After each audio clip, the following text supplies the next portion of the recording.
Okay. All right,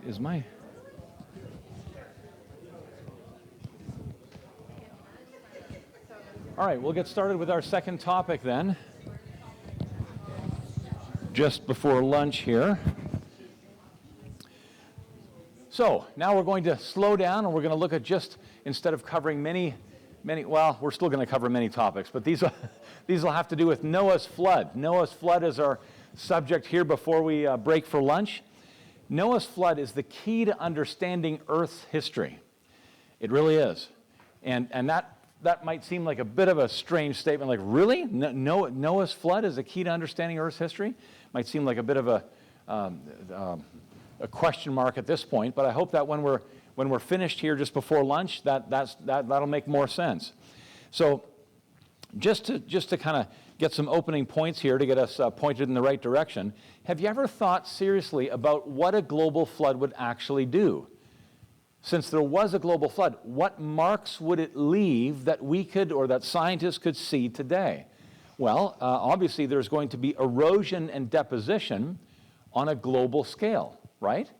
Because even local floods, there's tremendous erosion, bridges get ripped out, roads get ripped out, that kind of thing. There's erosion, and then it's deposited somewhere else. In a global flood, we would expect those things on a global scale, much bigger scale. So a global flood is going to impact our understanding of the Earth's geologic features, the surface features anyway. Also, it would bury plants and animals, again on a global scale. And so it's going to impact our understanding of paleontology, fossils, and it would restart human history. So the whole population before the flood, whatever it was, could have been millions of people, was rebooted, essentially rebooted, started over from 8 people that got off the ark. So that's going to impact our understanding of ancient history, the origin of the ancient nations and languages, of course. So those are the 3 areas we'll look at in this hour here. Or we could say it negatively. We could, if we flip it around, we could say denying a global flood will lead to a misinterpretation of data in those 3 fields: geology, paleontology, and ancient history. And denying a global flood, well, that's the name of the game in Canadian society, right? Especially in an academic or intellectual environment like a university campus. If you go into a university campus cafeteria or something and stand up on a table and say, you know what, I believe that God created the world recently. It was 2 people that we all go back to.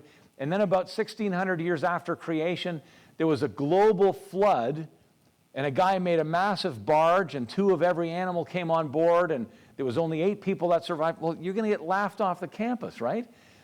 The account of Noah's flood is one of the most ridiculed accounts in the entire Bible. But let's dive in anyway. Let's start with this. I've got sort of 10, before we get into geology, paleontology, and so on, here's 10 sort of rapid-fire biblical evidences that the flood was global, not local, because that's an argument within the church. Now, the flood was a little flood, local flood.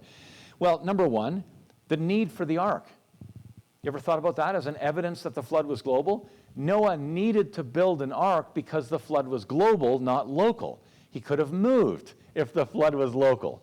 And God could have told Noah to pick up and move. He told that to Abraham a few chapters later.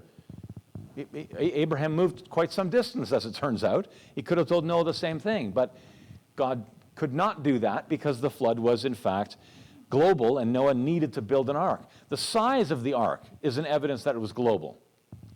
The ark was massive. It was huge. About 450 feet long. Here it is parked beside the Titanic and the Santa Maria, Christopher Columbus's ship there. The ark was massive. We have the dimensions right there in the Bible. It turns out that like naval engineers have taken those dimensions, and in university wave tanks, they have simulation tanks where they simulate ocean liners and how they're going to react to massive ocean waves and so on. Turns out that the ark could list nearly 60 degrees and not capsize. Hate to think what's happening on the inside with all the animals if it lists that they all have to wear seatbelts or something. But very stable design. The dimensions came right from God there. So the size of the ark is an evidence that it was global. The need for animals to be on the ark. Noah needed to take animals. If the flood was local, why did he have to do that? Doesn't make any sense. And that leads to the question, could all the animals fit on the ark? And if you do the math, and we have, and many people have, it all works out. But let's just go through it. God said that one pair of all the land-dwelling, air-breathing animals and birds would be brought to Noah. Noah didn't have to go on worldwide safari to bring all these animals in. God would bring them to Noah. And some scientists think that that's when God may have placed the migration instinct into some species. And that's a viable notion. So one pair of every, 7 pairs of some of the land-dwelling, air-breathing animals, even says that breathed air through the nostrils. So insects would not be included in that for a number of reasons. But insects could have survived outside the ark on floating bits of leaves and twigs and trunks and branches and all kinds of stuff.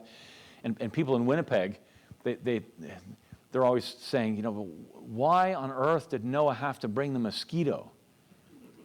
They have mosquitoes the size of helicopters out there, apparently, but what? Leave the mosquito. But anyway, the mosquitoes could have survived outside the ark.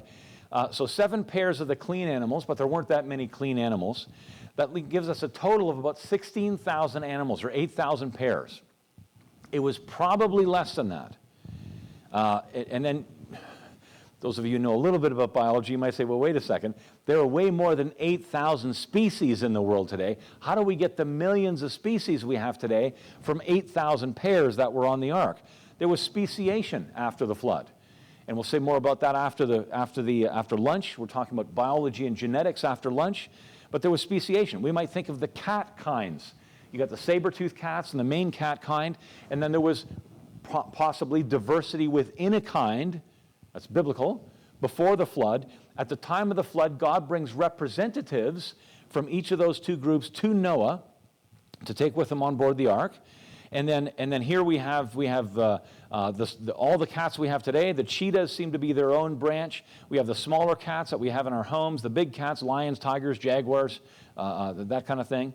And then the smilodons, the saber-toothed cats, they've gone extinct. We don't have those anymore.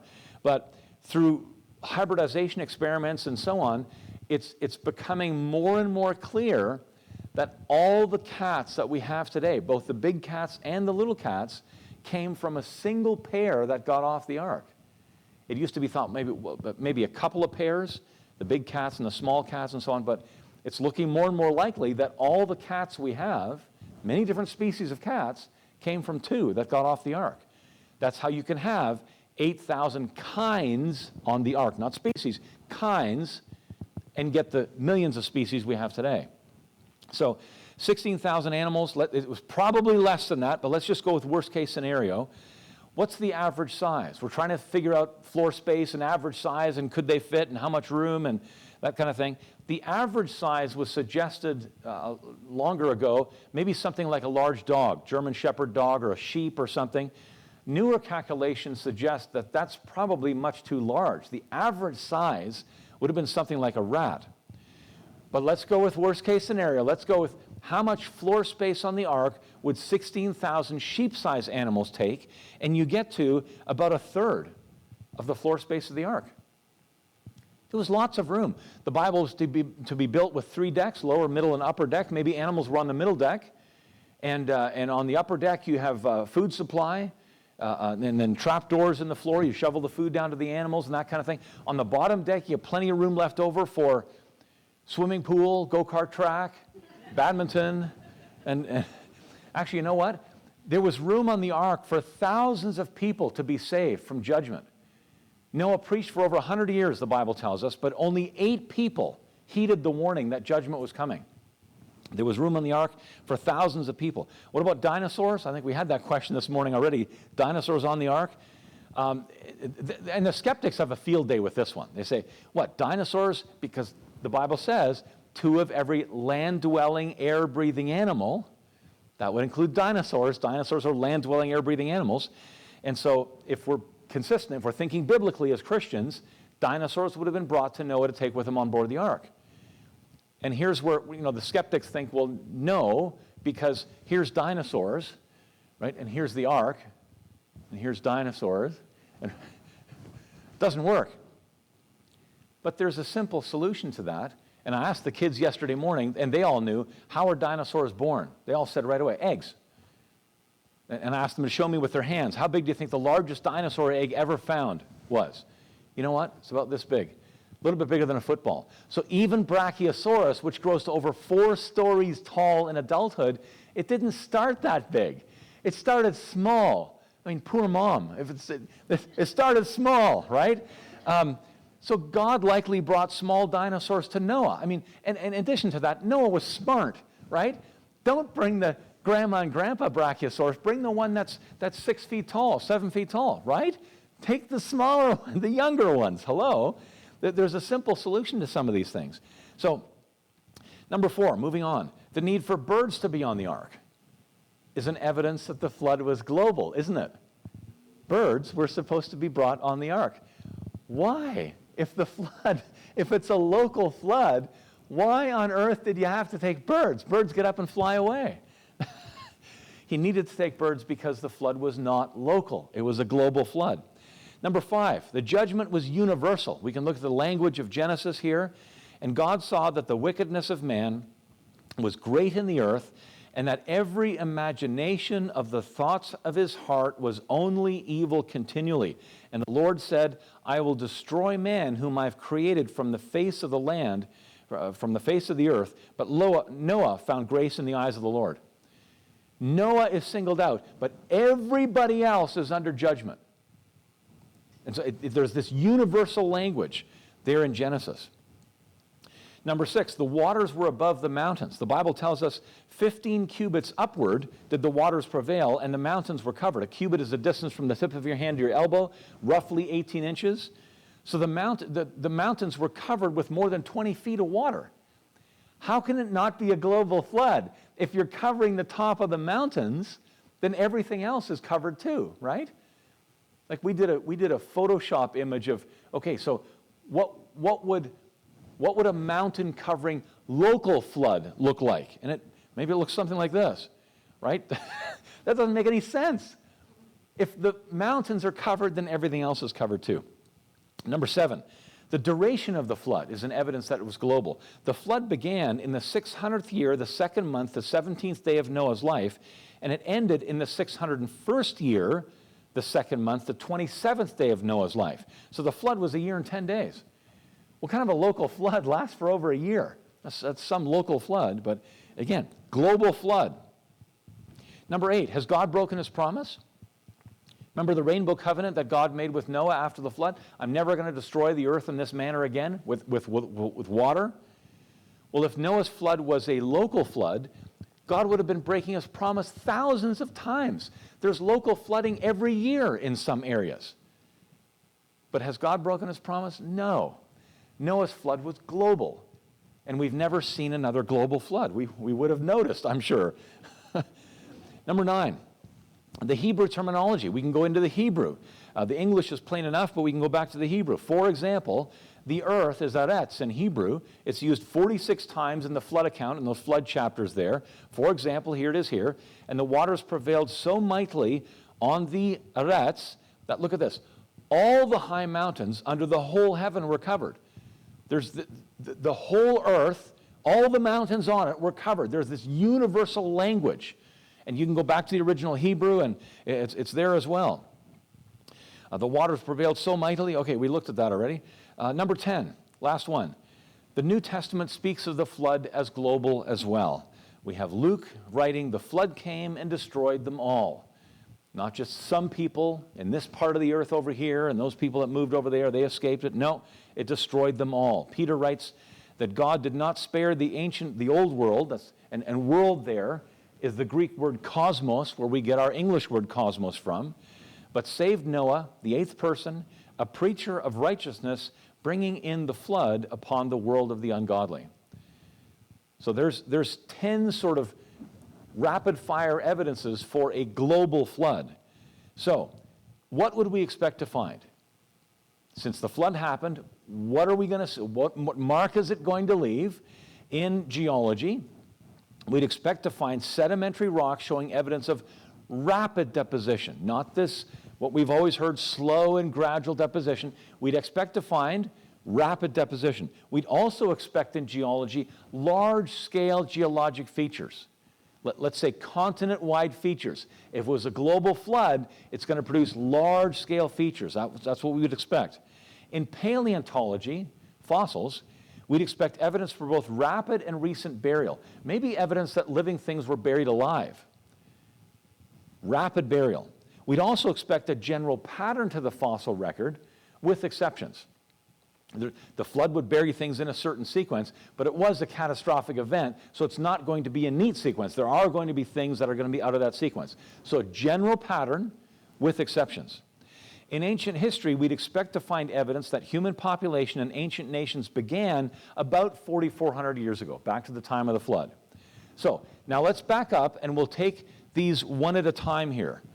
And we'll go through each of these one at a time. In geology, we'd expect to find sedimentary rock showing evidence of rapid deposition. Now, in each one of these cases, let's turn to the researchers and the scientists who are geologists, the experts in the field, and see if we find those things that we would expect to find if the Bible is true about a global flood, if the Bible is right about a global flood. And it is. But we can, for this one, we can go to Grand Canyon. Actually, I took these pictures. This wasn't a scientist. And right down at the bottom here, you can see this is someone's head. I actually took this on slide film back in the day. This is the 90s when I went rafting through the canyon. Now, you'll notice here, okay, some layers here. These layers are bent. Here's some very tight bending along here. And over here, these layers have been pushed up nearly vertical. So what happened here? What's the best explanation? Well, the best explanation is all those layers were laid down quickly, and before they had time to fully lithify, before they turned to solid rock, so they were laid down quickly, not over millions of years, because the bottom layers would have certainly turned to stone already. Before that happened, there was some kind of uplift over here on the right side of the screen that tilted those layers, as you can see, nearly vertical. And at the junction between the horizontal and vertical layers, the layers are the still slightly muddy layers, not fully lithified layers, bent. It's very difficult to bend solid rock, right? You can do it under certain circumstances, but then microscopically you'll see fractures in the crystal structure of the rock and so on. You don't see that there. So the best explanation is rapid deposition, and while that sequence was still muddy, so not a lot of time passed, that uplift happened over here, and you have the bent, still muddy layers. So there's one example of rapid deposition. Here's another example. Here's a tree going through multiple layers of rock. This is out in the Bay of Fundy in New Brunswick there. Well, how can that be? If you have slow and gradual deposition, the top of the tree would have rotted long before it would be buried.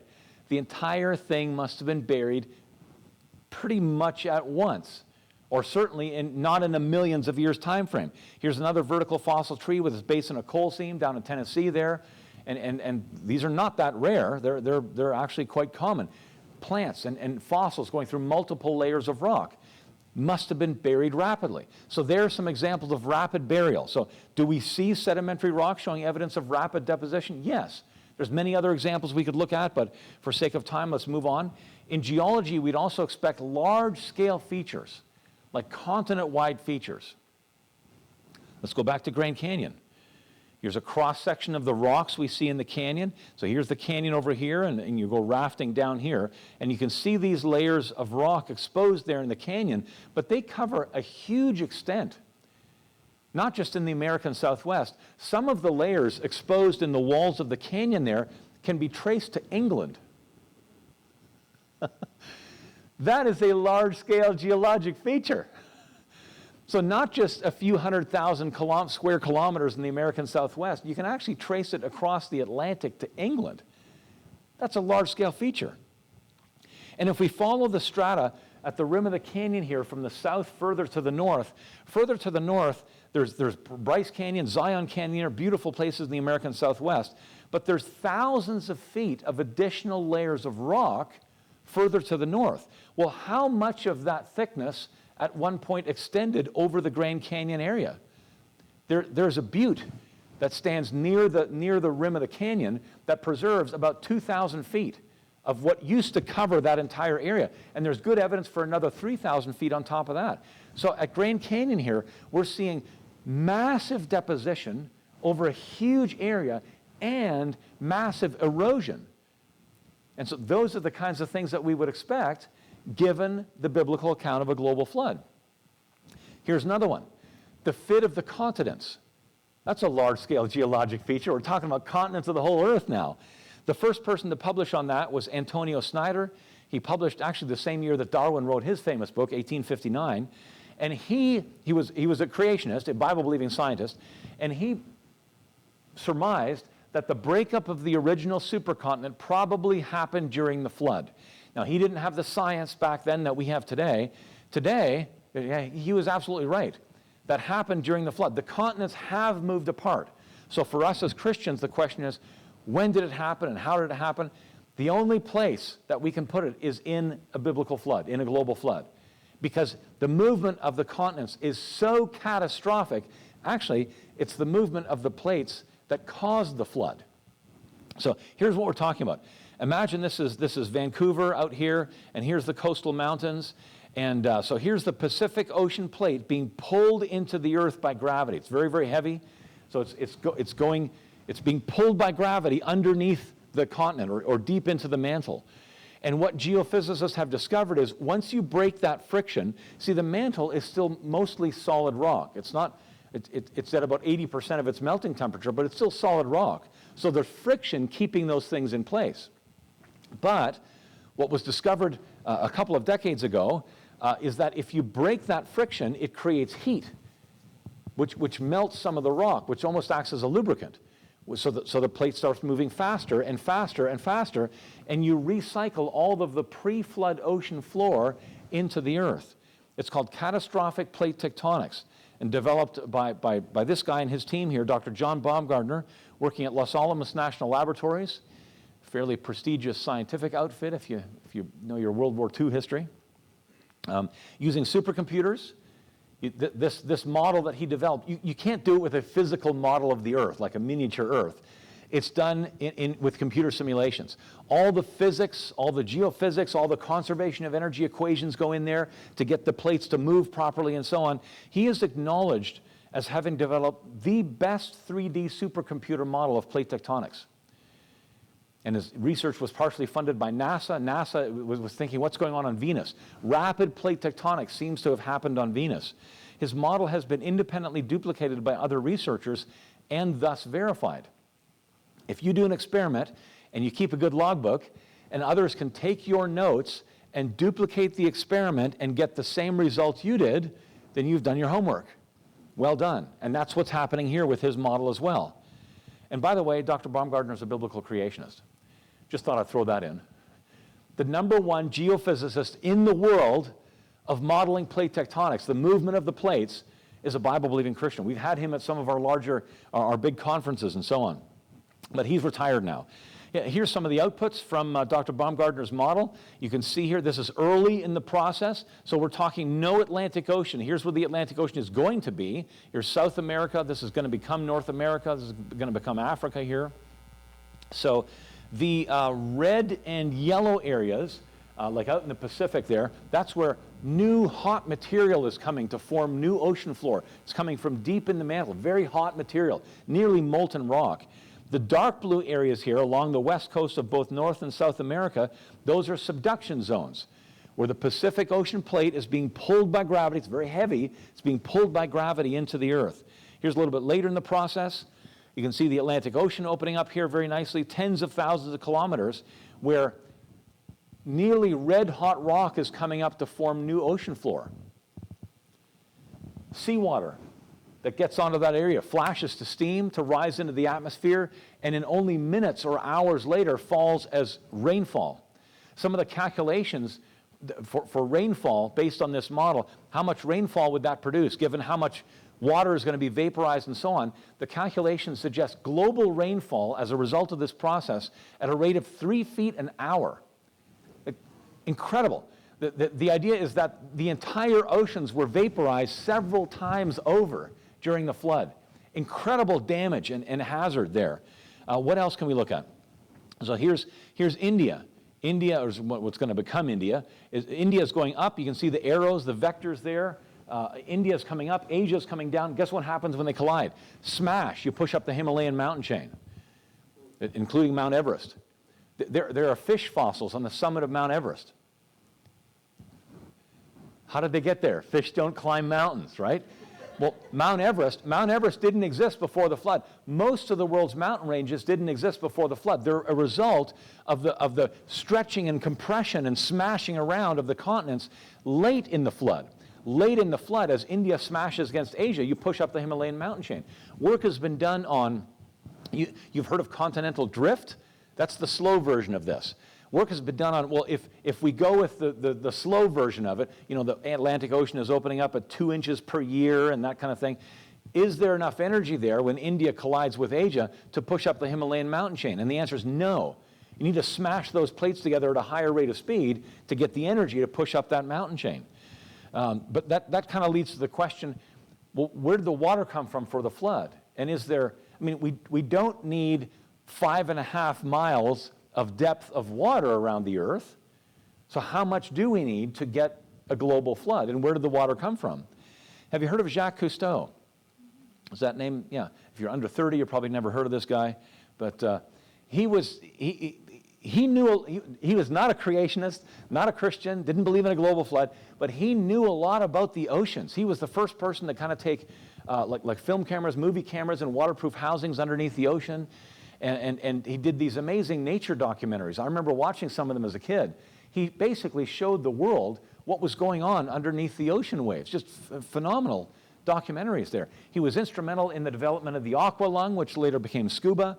And he said that if you were to raise the ocean bottoms and lower the continents so that everything around the world is at the same level, there's enough water in the oceans right now for a global flood of more than 2 miles. Some of the oceans are very, very deep. He knew this. So he kind of inadvertently gave the answer to a question that many Christians have. Where did the water come from for the flood? Well, the oceans. So during the flood, it wasn't just a lateral movement of the continents. There was some vertical movement as well. The hot material forming new ocean floor, when it came up, it was hot. It's lighter. It's less dense. It's more fluffy, if you want to think of it that way. It sits higher, it floats higher on the mantle than the cold, heavy, dense, sinking ocean floor. And the difference between the old floor, which is disappearing, and the new floor is about 1 mile. So what happens to the water that was in the oceans if the ocean floor suddenly is 1 mile higher? Out over the continents. Instant global flood. So very interesting thinking about these. But those are large-scale features. Catastrophic plate tectonics explains some other large-scale features. We talked about the fit of the continents. That's, with some stretching and compression and so on, you can get the continents to fit back together. Also, there are pieces of former ocean floor near the Earth's core. This was discovered not that long ago. Some measurements were made, seismic measurements, that kind of thing. Here it is represented in these pictures. So the gray sphere in the middle there represents the core of the Earth. You can see some of the continents outlined in yellow there. There's Africa over here. And this is Hawaii, right there in the middle of the Pacific. The blue areas are low temperature rock. The red areas are high temperature rock. When this data was compiled, the millions of years folks they were scratching their heads a bit. They were saying, well, how come there's still so much cold material down near the core? If those are the ocean plates that have been slowly subducting over millions of years, they should already have heated up to the temperature down around the core. And our guys looked at that and said, it's because they haven't been down there for millions of years. They haven't had the time yet to heat up to the temperature down around the core. So those are some other large-scale geologic features. We can't see them on the surface of the Earth. It takes special equipment to see them there. But they're large-scale geologic features in any case. So there's a few examples of large-scale features. We could talk about many others, but let's move on. Everybody wants lunch. In paleontology, what would we expect? Evidence for both rapid and recent burial. Start with rapid burial. Here's something that was buried rapidly. How do you know? It's a fish fossilized in the process of having its lunch, right? So that's one of the things we can point to. Hey, it's an action shot, right? It's like frozen in time. But what else do we notice about this that indicates rapid burial, not slow and gradual? It's still got some of the skin, yes. There's very little decomposition. it wasn't laying around long enough for it to decompose before it was buried. Like some of the fins here, they're starting to deteriorate. We see the tail starting to fall apart. But it's what scientists call an articulated fossil, not a disarticulated fossil. It hadn't reached that stage where all the bones fall apart, right? It was buried, it was rapidly buried then before it reached that stage of decomposition. Here's some more dramatic examples. It's a fossil octopus and a fossil jellyfish. At least the fish had cartilage, had bone-like structures, cartilage. The octopus and jellyfish don't even have that. It's just soft and squishy material. Incredible rapid burial is the only way to explain these fossils.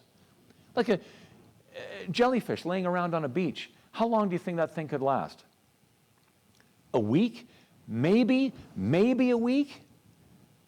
Rapid burial before that tissue had time to decompose. Or scavengers get it. You have to bury it to get it away from scavengers, and so that it doesn't rot right away. And when it does rot, there's already an encasing of fairly hard sediment around it, and that can then be filled with other sediment that trickles in through the rock and so on, and you get a fossil. But rapid burial. Okay, there's examples of rapid burial. There's many examples all around the world. What about recent burial?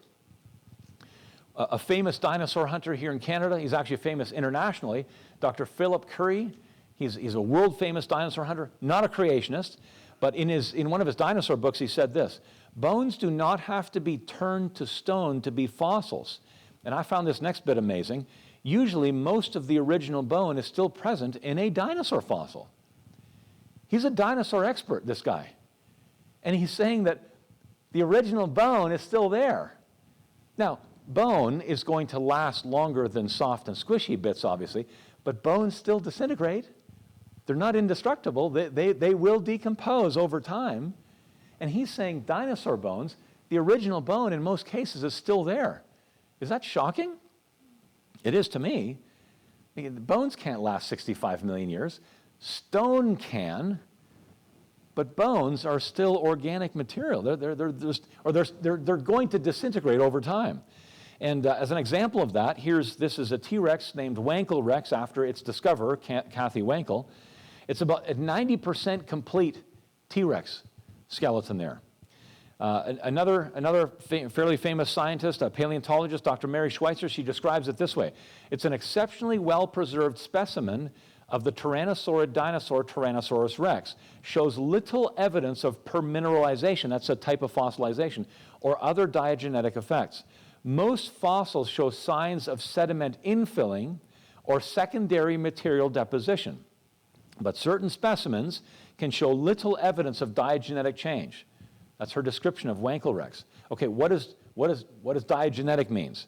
What does that mean? It's the sum of the physical, chemical, and biological changes that take place in sediments as they become consolidated into rocks. She's saying there are little of these changes that have taken place around Wankel Rex. There hasn't been enough time.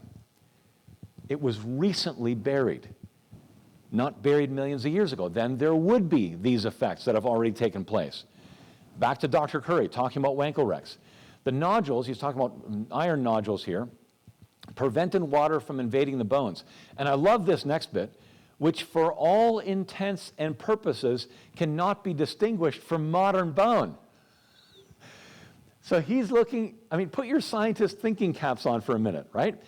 He's saying these bones of this T-Rex can't be distinguished from modern bones. So if we go out in the field here and we find a moose bone or whatever that died 5 years ago, there's a modern bone, and he's saying that these T-Rex bones can't be distinguished from modern bones. Well, if the T-Rex bones can't be distinguished from modern bones, then the T-Rex bones are also modern bones. And yet he believes the thing died 65 million years ago or longer. And yet look what he admits. Like, he can't see the forest for the trees. If it looks like a modern bone, chances are it's a modern bone. But that is just his faith position. His belief is that dinosaurs died 65 million years ago. It's like a religion. You're not going to say you're not going to get me, my religion is Christianity, you're not going to get me convinced that there never was a global flood. That is a part of my belief system. come from the Bible. I don't care what evidence you present to me. I'm going to fit it into a global flood. And Dr. Curry is the same way. His belief is that dinosaurs died millions of years ago. No evidence that you can show him is going to change his mind on his faith position. Just like no evidence that you show me is going to convince me that the Bible's wrong about there being a global flood. I believe the Bible. There was a global flood. There may be some evidence that's difficult to interpret into a global flood, but I'm not going to give up a global flood. And he's not going to give up his millions of years. But look what he admits. It's just, I think it's fascinating. Studying psychology and so on. But also, we looked at this already, found in dinosaur bones. We can go over this quickly. Different kinds of soft and stretchy tissue and blood vessels, even DNA.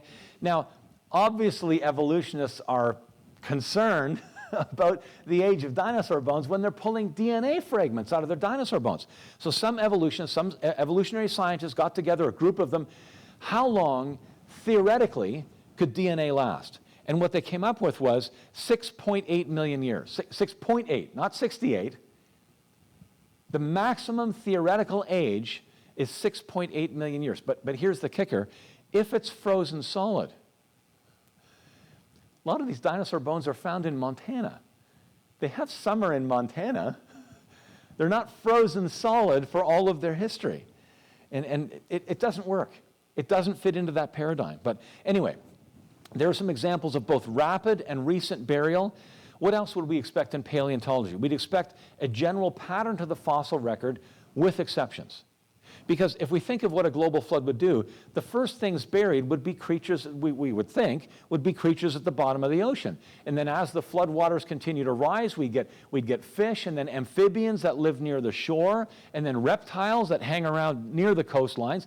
The last things to be buried, we would think, would be things that live in the middle of the continents, like mountain goats. And we see that general pattern to the fossil record.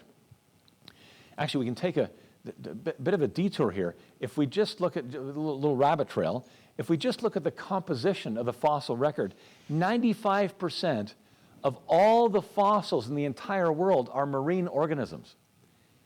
It's clams from bottom to top. That's the fossil record. It's marine organisms. Little light bulbs should go on in our heads here. If 95% of all the fossils in the entire world are marine organisms, how about a marine catastrophe produce the fossil record, right? That works pretty good. But just to be thorough, of the remaining 5%, 95% of that remaining 5% is algae and plant fossils. That's trees, the trillions of tons of coal, and all the other invertebrate fossils, including the insects. Of the remaining 5% of 5%, so 1/4% of the entire fossil record is vertebrates. That's all fish, amphibians, reptiles, birds, mammals, and dinosaurs. Of that 1/4% of the vertebrate animals, 1% of 1/4%, or 0.0025%, are vertebrate fossils that consist of more than a single bone. So there's the composition of the fossil record. And yet we find many vertebrate fossils that are multiple bones, like Wankelrex was 90% complete. That just gives you an idea of the amount of fossils that we have in the world. But there's a breakup of the percentage of it, which just, to me, that just screams global flood. Global flood produced the fossil record. But anyway, so the first things buried would be creatures at the bottom of the ocean. Moving water has a tremendous ability to sort things by size, by shape, and by buoyancy. As water moves along, it can sort different grain sizes, for example, larger grains and smaller grains, that kind of thing. And even that even happens in air to some extent. Scientists have taken a mixture of different grain sizes and so on. They drop it into flasks like this, and it settles out into fine coarse, fine coarse, fine coarse. And we saw that on a little larger scale at Mount St. Helens, where you have this layer here that was laid down in 3 hours. And that was a result of a pyroclastic flow, where like steam and dust and gas and mud and all kinds of things flying out of the top of the volcano, it settled out into fine coarse, fine coarse, fine coarse. And we see that ramping up scale again in Grand Canyon. You have these different larger layers, and within those larger layers, you have fine coarse, fine coarse, fine coarse. You see that all over the place. So moving water has a great ability to sort things in that way. Now, it was a catastrophic event, so we should observe exceptions to that general pattern. Here's where our model, the biblical model, differs greatly from evolution. Evolution predicts a very ordered pattern, no exceptions. Why? Because they're saying that, okay, here's a layer of rock, and some of the guys in this layer, they either went extinct or they evolved into the guys in this layer. So in this layer, you're never, ever going to see again the guys in this layer. They have to have a very ordered sequence to the rock record. But is that what scientists find? No. I'll give you some examples. That cliff on the horizon there, that's the Roraima Formation from South America. Here's a closer view of it. It's dated by the evolutionists to be 550 million years old, over 500 million years old. And it's very rich in fossil pollen, fossilized pollen. Now here's the problem. The plants that make pollen weren't supposed to have evolved for another 390 million years. Flowering plants that make pollen. How can you have pollen before the plants that make it? That is an out-of-place fossil. That's massively out of place. But things like that don't stop evolutionists from putting things like this in textbooks. You might remember this from seeing this in textbooks. It's the geologic time scale, and look at how neat it is. You've got all these time periods here delineated, but this happened from here and there, and here's the fossils that you can see represented in those. You'll find those in those time periods, we're told, and it goes supposedly from simple to complex. We now know that even the simplest life is not simple. There's no such thing as simple life, but in this column here, it's all very neatly laid out, and we're told at one point it was the age of dinosaurs. And very little mammals and other things running around, but it was the age of dinosaurs. And then the dinosaurs went extinct, then came the age of mammals after that. All very neatly organized. Is that what scientists find in the real world? This is in textbooks. No. A creationist, actually a surgeon, who has gone around and interviewed museum curators. He's gone around with his wife, Debbie, for their TV show. They've gone around everywhere. Carl Werner is his name. And he's got some books. I don't have his books here. But he says paleontologists have found 432 mammal species, not just mammals, but whole mammal species in the dinosaur layers. That's almost as many as the number of dinosaur species in the dinosaur layers. But where are these fossils, he asks. We visited 60 museums, but did not see a single complete mammal skeleton from the dinosaur layers displayed at any of these museums. This is amazing, he says. So the scientists know that during the supposed age of dinosaurs, there were almost as many mammals as there were dinosaurs. Dinosaur species, mammal species, almost the same. But the displays in the museums don't show that. If you've gone to a museum and taken your kids there or whatever, you go into the dinosaur exhibit and they have weird-looking plants and it's all this lush vegetation and it was the age of dinosaurs. You don't see mammals on display there. In the real world, they're buried in the same layers. Now, we don't call them dinosaur layers. That's the evolutionary term for them. But you go to museums, you're getting a snow job at museums. They're not being honest with the fossil record. There were mammals buried along with the dinosaurs. But in addition to that, there are things called living fossils. Might seem like a bit of a weird term, right? Aren't fossils dead things? You know what living fossils are? Living fossils are things that don't evolve. Bit of an embarrassment for evolutionists.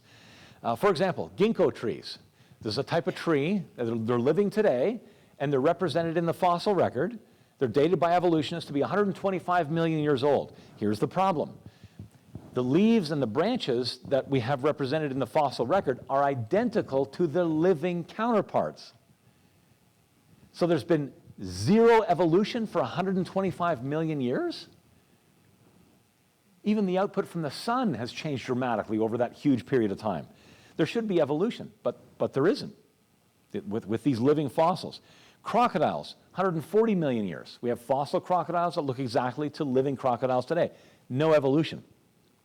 The Tuatara lizard, 200 million years. Horseshoe crabs, 200 million years. The Lingula lampshell, 450 million years. Neophyllina mollusks, 500 billion years, and their fossil counterparts are identical to those living today. So according to, this is their dating scheme, of course, not ours. But according to their own dating scheme, there's been no evolution for 500 million years with these things here, with some of them. Living fossils are a big problem for evolution. Why? It's because evolutionary history doesn't include a global flood.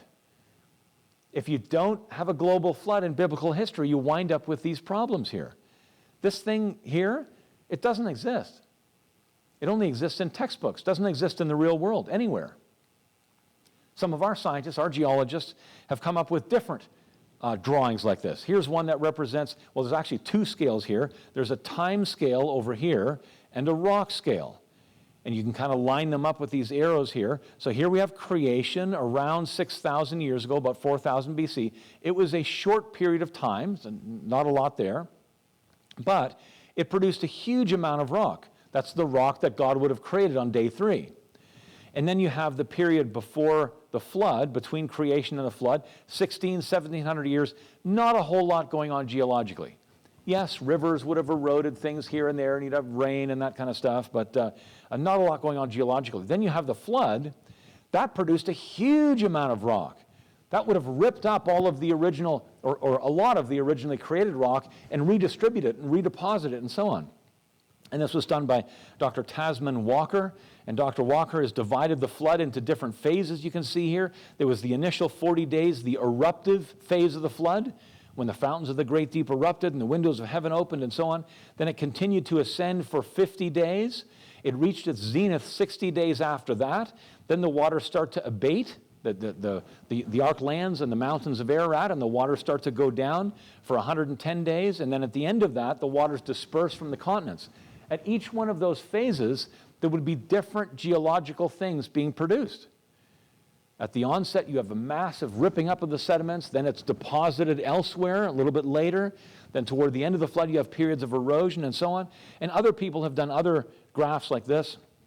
There's a way of lining those. Let's try to line up the evolutionary names for the sediments, line that up with the Bible. Here's one that does Grand Canyon.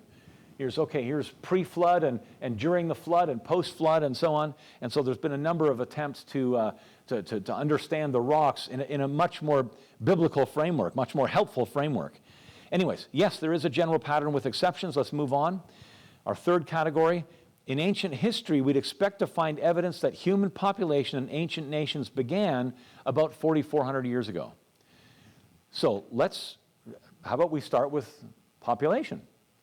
Can you get a little over 8 billion people from the 8 that got off the ark about 4,400 years ago? We can look at population growth. The current population growth is 1.1%. That means for every 100 million people that there are, 1.1 million are added every year. That's what it means, a 1.1% growth rate. You only need 0.5% from the flood to get our current population. So the timeline of Scripture and the global flood is in the right ballpark. We don't even need 1.1%. We only 0.5%, and we can get the current population. Now, what if humans began about 1 million years ago? Depending on when, some evolutionists say 1 million years, or a little bit more, or a little bit less, but if we go with 1 million years, true humans, Homo sapiens, 1 million years ago, if we lower the growth rate to something completely that doesn't even make sense. If we lower the growth rate to 0.01% per year, even with that phenomenally low growth rate, there would be 1 to the 40 or 10 to the 43rd people today. That's the number 1 with 43 zeros after it. Where is everybody? The evolutionary history is way off. Their timeline is way off. The Bible's timeline, in the right ballpark to explain our 8 billion people that we have today. Another evidence for nations after the flood. Nations originated from Noah's family. This is recorded in history in a way that can never be erased. Many of the world's ancient nations can be traced directly back to a single family. If there wasn't a global flood, and if we didn't all come from Noah, according to the Bible, why would you be able to do that? Trace these ancient nations. For example, Mizraim is the name of one of Noah's grandsons. That's the Hebrew word for Egypt. That's where Egypt came from. It came from Mizraim, one of Noah's grandsons. Ashkenaz, one of Noah's great-grandsons, is the Hebrew word for Germany. That nation can be traced back directly to Noah's family. Canaan, that's one that we're familiar with. That's the Hebrew name for the region called the Promised Land, where Noah led the Israelites after slavery there. Javan is the Hebrew word for Greece. Cush is the word for Old Ethiopia, not modern Ethiopia. Old Ethiopia was just south of Egypt. But we can trace that nation, that ancient nation, back to Noah's family. Meshech is the ancient name for Moscow. And that name, with the spelling unchanged, still appears on maps around the Moscow area. The Meshera lowlands, for example, and other places there. In our Bibles, you might have something like this. If you have a study Bible, you have a map. It's called the Table of Nations. And you can see here are the descendants of Noah, and they formed the ancient nations that our modern nations came from. They all go back to one family that got off the ark. If a global flood didn't happen, that's very difficult to explain. Exceedingly difficult to explain. In addition to all of that, there are over 400 flood legends, flood traditions, from people groups as far isolated as the Fiji Islands and Hawaii. They have a flood legend that has striking similarity to the biblical account. Why on earth would people way out in Hawaii and Fiji have a flood legend in their own people's history? It's because every people group on earth actually does have a flood account in their own people's history, because all people go back to Noah's family, who had they had a flood account in there. So the people in Fiji and Hawaii actually do have a flood account in their own people's history because they came from Noah's family. We all have a flood account. And many hundreds of them are preserved to this day around the world. Explain that, evolutionists. Good luck. And we have this verse in the Bible here, the origin of nations. In Genesis 10:25, to Eber were born two sons. The name of one was Peleg, for in his days the earth was divided. So that's not referring, by the way, to a physical division of the earth. That would cause a global flood all over again. It's referring to the division of the earth's people by language. In Genesis 11:1, a few verses after this, it says, now the whole earth had one language. The word earth there is also not referring to the physical earth. It's referring to the people of the earth by language. The whole earth had one language. And so, according to one historian, Bishop James Usher here, the flood was 2349 to 2348 BC, and Peleg was born about 100 years later. It's the event of the Tower of Babel. That's what happened just before Peleg was born, and he was named to commemorate this division of the people of the earth here. So we can look now at other historical documents, and I could say, since the Bible's time scale is accurate, we would expect that the ancient nations would begin after the birth of Peleg, the world's most ancient nations, when God confused the languages, and then you have new nations forming. Because after the flood, remember, they all moved to one area. They were not fruitful and multiply and scatter across the earth. They stayed together and formed one city instead of moving around. So God confused their languages, and then that started to happen. So we can let's look at some other historical documents, and we'll see that they confirm the biblical account. The founding of Babylon, ancient nation. In 331, after Alexander the Great had defeated Darius, he went to Babylon, and there he received 1,903 years of astronomical observations from the Chaldeans who were there at that point, and they said those observations are counted back to when Babylon was founded. So that would give us a founding of Babylon in 2234 BC. That's about 13 years after the birth of Peleg.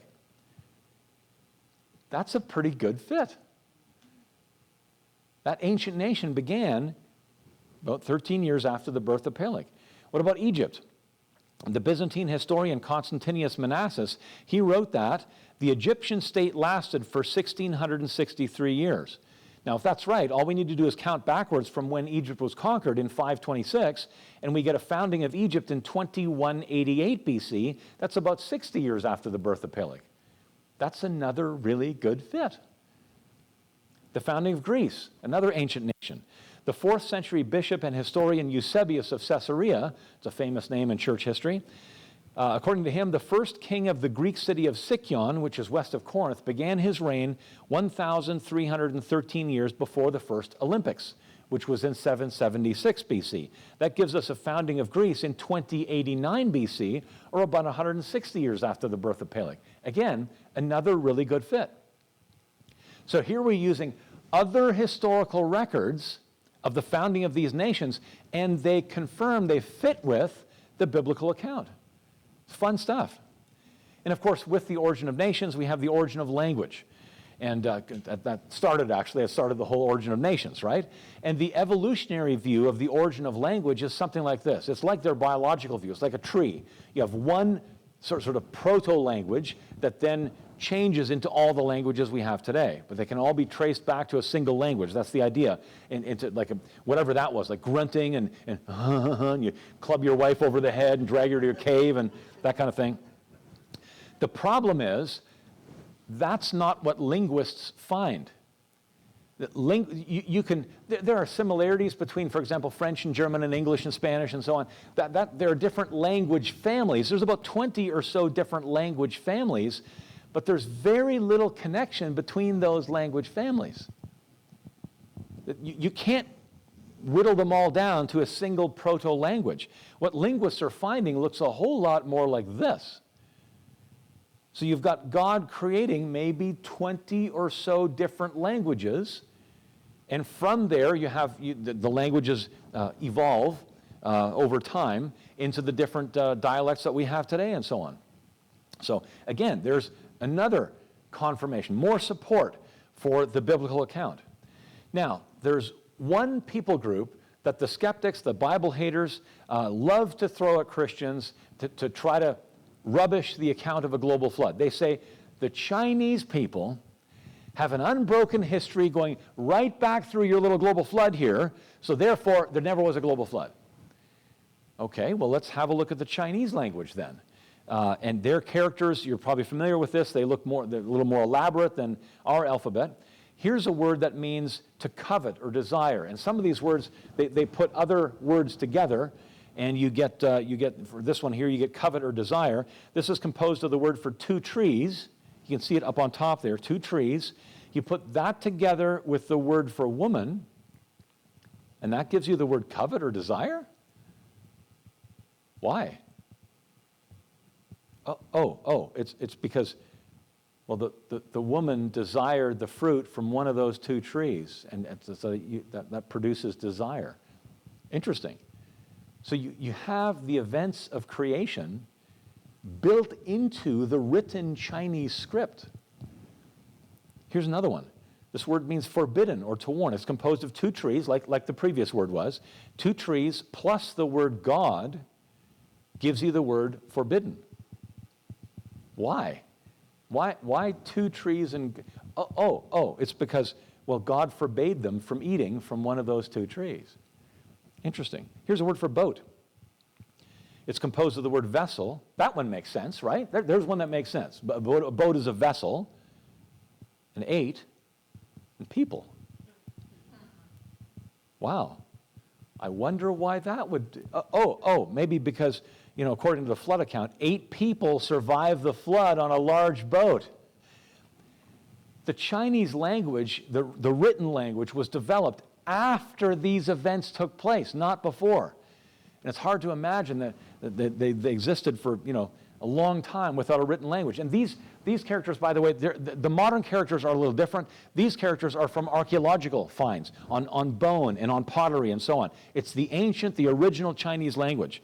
Amazing. The Chinese language was developed after these events took place.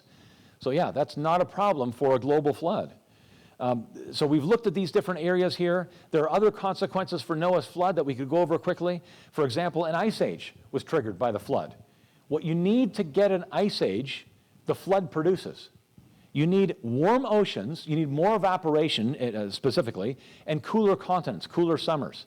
You need the warm oceans to pump more moisture into the atmosphere, and the flood waters would have been, the ocean water after the flood would be a lot warmer than it is today because of all those activities happening during the flood. And you have, essentially, as I said, molten rocks coming up forming new ocean floor. So that's the first condition met, more evaporation from the oceans. Then because of tectonics and so on, you have earthquakes and volcanoes, volcanism, putting huge amounts of ash into the atmosphere, shielding out the sun's energy, making the summers cooler. The summers need to be cool enough so that the snow that falls in the winter doesn't completely melt. It lasts, and it can build up year after year after year, ending up with these kilometers thick ice sheets and glaciers that covered this part of Canada, went down some distance into the States. But an ice age doesn't mean that the whole earth is covered with ice. Mexico would have been a nice place to live. No glaciers in Mexico. It would have been a lot more rainy, but no glaciers in Mexico. The flood is a perfect trigger for an ice age. Now, an ice age would have also lowered ocean levels, causing all the continents to be connected by land. So that answers another question that we might get in the question time, or we may have got. Here's a map that looks a little bit strange. It's kind of here's the North Pole here. That's looking down on, there's Moscow and Berlin over here. This shows the maximum extent of the ice sheets. You can see they covered pretty much all of Canada, went down some distance into the States. But storing that much seawater on land would lower ocean levels by a few hundred feet, connecting all of the continents by land, including Australia. Because one of the questions is, okay, so the kangaroo gets off the ark in the Middle East and Australia. How did it get, in the Middle East, how did it get to Australia? Kangaroos don't swim. Well, it could have hopped there. Remember, no ice around the equator. There's only ice further north and further south. The ark didn't land in an ice age. It landed, it was there during the ice age, but not where it was. It was too far south for the glaciers. And so animals could have spread around the earth, including to Australia, which was connected by land as the ice age was going on. So no problem. There's another answer to that question. If the flood is responsible for the fossil record, or we could say since the flood is responsible for the fossil record, then the rocks and fossils cannot be millions of years old. That's a pretty straightforward conclusion, right? The flood is responsible, then nobody can say, well, we dated this fossil to be so and so many hundreds of millions of years old. Well, no, because that was laid down in a global flood. It's only a little over 4,000 years old. If you get the flood right, you'll get the age of the earth right. If you struggle, and there are probably some of you here, don't put up your hands, who struggle with, how could God create recently? Yes, you believe that God created, but he did it over millions of years. If you struggle with a recent creation, the flood is the key to making sense of it. If a flood would have aged the earth, it didn't actually make it older, it just accelerated things like erosion and deposition and mountain building and continental drift. It sped up all of those processes. It's the key to understanding the age of the earth. Data from ancient history, geology, paleontology, and many other fields, those are the three we just covered, support the historical reality of a global flood as the Bible describes. And the final conclusion is you can trust the Bible. Even in this account of a global flood, one of the most ridiculed accounts, the Bible's right. And we're seeing the things in the world around us that we would expect, given the truth and accuracy of the Bible. So, wonderful stuff. There's lots of shows that we've done with Creation Magazine Live on a global flood. Obviously, the magazine is going to have articles on a global flood.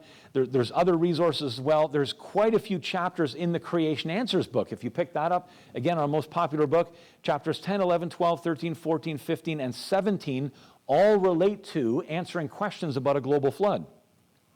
There's a book that I forgot to bring. This is Noah's Ark, a feasibility study. This guy, John Wood-Morripy, he's looked at every argument that the skeptics have thrown at the story of Noah and the flood and so on. How could 8 people take care of that many animals? How would they all fit? What would they eat? How do you keep the carnivores separate from the herbivores? And what about food? What about lighting? What about water and so on?